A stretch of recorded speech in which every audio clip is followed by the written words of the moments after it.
살아생전에 증여를 하는 것이 좋은지 혹은 상속을 통해서 자산을 이전하는 것이 좋은지 매우 큰 고민에 빠질 수밖에 없는데요. 그러나 의문이 듭니다.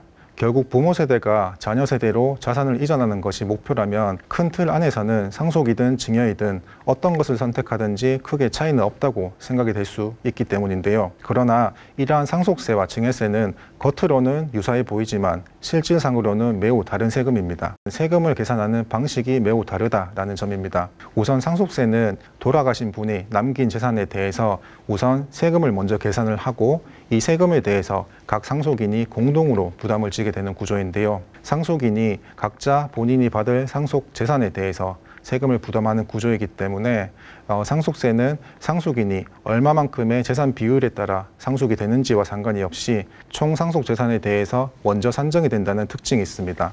이에 반면에 증여세는 증여를 받는 자녀가 본인이 실제로 받는 재산 가액을 기준으로 증여세가 산정이 되는데요. 이러한 과세 방식의 차이는 동일한 재산 가액에 대해서 동일한 세율을 적용하여 세금을 계산하더라도 증여받는 자녀의 수가 많은 증여세가 훨씬 더 세부담이 낮아지는 분산 효과를 받을 수가 있기 때문에 상속세에 비해서 과세 구조 측면상 증여세가 훨씬 더 유리함을 알 수가 있습니다. 추가적으로 상속세는 증여세에 비해서 과세 대상 범위가 매우 넓다라는 특징이 있는데요.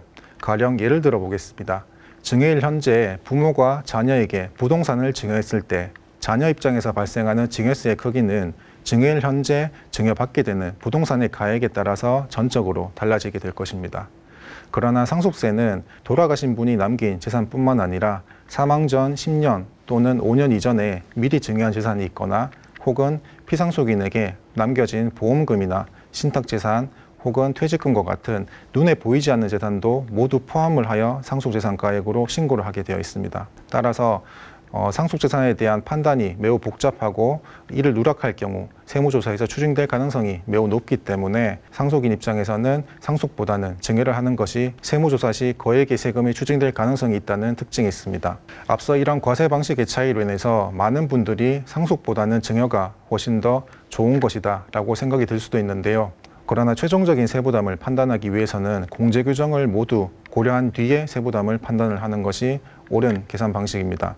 자, 증여는 증여자와 추징자 간의 관계에 따라서 증여재산 공제가 존재합니다. 그러나 상속의 경우에는 다양한 상속 공제 규정이 있다는 것이 특징인데요. 사망일 현재 돌아가신 분과 남아있는 상속인 간의 관계에 따라서 인적 공제가 적용될 수가 있고 또 사망일 현재 배우자가 생존해 있다면 배우자가 실제로 상속받는 범위 내에서 최대 5억 원에서 최고 30억 원까지를 한도로 배우자 상속 공제를 적용받을 수가 있습니다. 또 추가적으로 돌아가신 분이 살아생전에 사업을 영위한 경우라면 그 사업 영위 기간에 따라서 최소 200억 원, 최대 500억 원까지 가업상속 공제를 적용받을 수가 있습니다.